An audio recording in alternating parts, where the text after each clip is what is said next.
Judea and Samaria are Israel's biblical heartland, but most of the world calls it the West Bank. Now a key highway through this historic but dangerous part of the country is the new subject of a new film. As Chris Mitchell reports, it's a journey that explores the rich biblical heritage of the road that's known as the Way of the Patriarchs.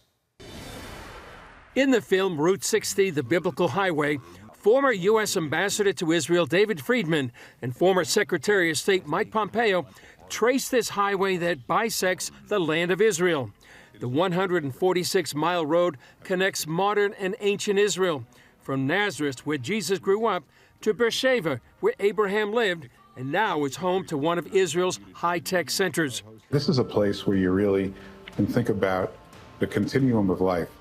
The documentary explores the rich 4,000-year-old biblical history along this highway that holds both historical and spiritual significance to Bible believers around the world. We know him as Jesus of Nazareth, right? This is where he began much of his work, much of his life. It also has been the scene of unrest, violence, and under scrutiny of world powers.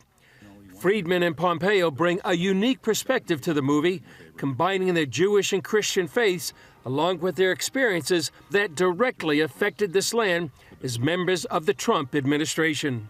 David Friedman, the former U.S. ambassador to Israel, joins us for more on this fascinating film. Ambassador Friedman, Route 60 goes right through what the world calls the West Bank, but it's really biblical Judea and Samaria. Explain to us how the Jewish faith is so connected to the land of Israel. Well, Gary, good to be with you. The Jewish faith is part and parcel, really, of the land of Israel. I mean, the covenants that were made by God to Abraham, Isaac, Jacob, and the prophets, I mean, these covenants all really tie to the land. It's God's promise, not just that the Jewish people will flourish and become a great nation, but they'll become a great nation specifically in this part of the world, in this territory. And, you know, for thousands of years, that was a covenant that, you know, was prayed for, but unrealized. And then, you know, as you know, beginning in 1948, the Jewish people, you know, they created the state of Israel and reclaimed the territory that had been promised by God. Of course, Jews have been living there for thousands of years, but normally as guests of another nation, normally usually a hostile nation.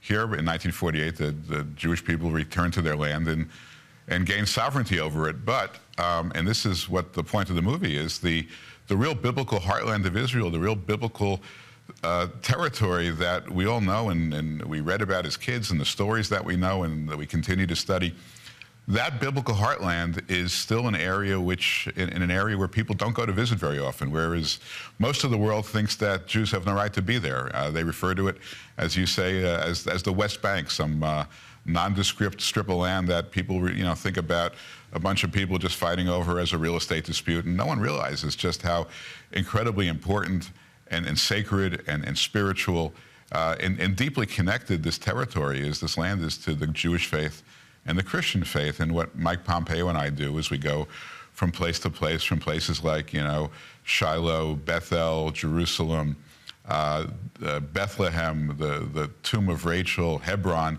these places that are really neglected, you know, because of the political disputes. And we bring them to a wider audience, and the goal really is to help people, you know, understand that biblical Israel is something we need to care about. We need to fight for it. We need to make sure that these holy sites are always accessible to people of the Jewish faith and the Christian faith. And you know, these are where the values that made America great, that made Israel a great nation, these are where the values were born. And we can't lose sight of them, and we can't grow untethered from them. We have to remain connected, and the only way to really be connected is to be connected to the land. It's that important. Well, you're the son of a rabbi, an observant Jew. Tell us what it meant to you. How did it feel to be walking in the footsteps of the patriarchs, Abraham, Isaac, and Jacob? It's incredibly powerful. You know, look, I've studied the Bible my whole life. I grew up in a home where we study the Bible, and I recommend that people study the Bible and that they read the Bible. But there's nothing like living the Bible. There's nothing like being there. The opportunity to walk the same path that our forefathers walked, to be in the same places where so many of the great biblical episodes that really have shaped our lives and shaped our values, where they took place. There's nothing like it. I mean, even if you go there once, even if you just watch our film, you know, it is a deeply empowering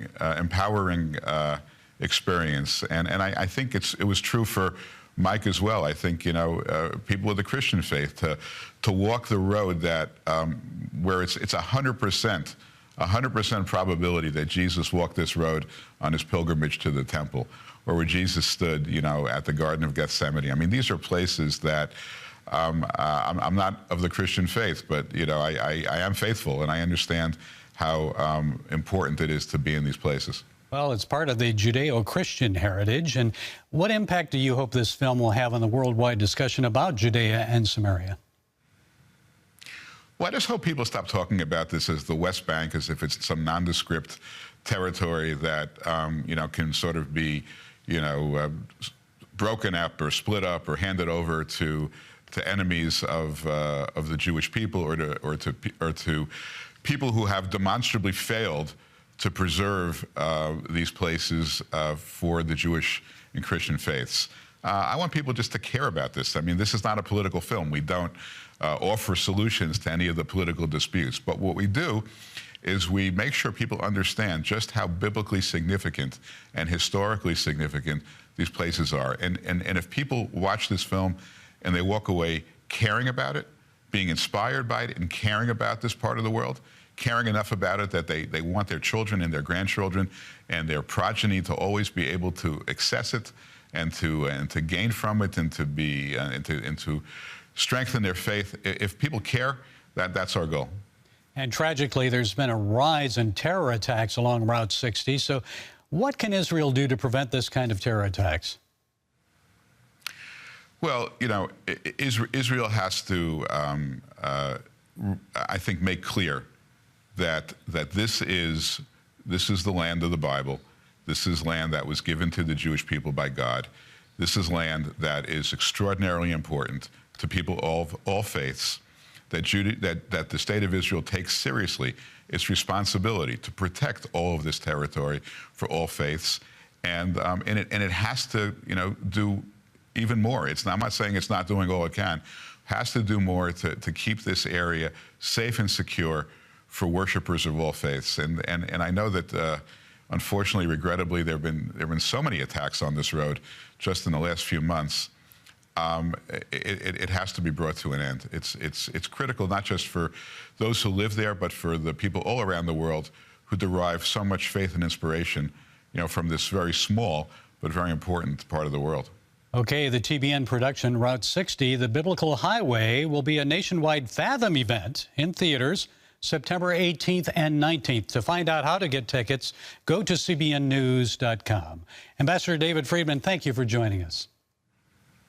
Well, thank you so much. It was a pleasure. Appreciate it.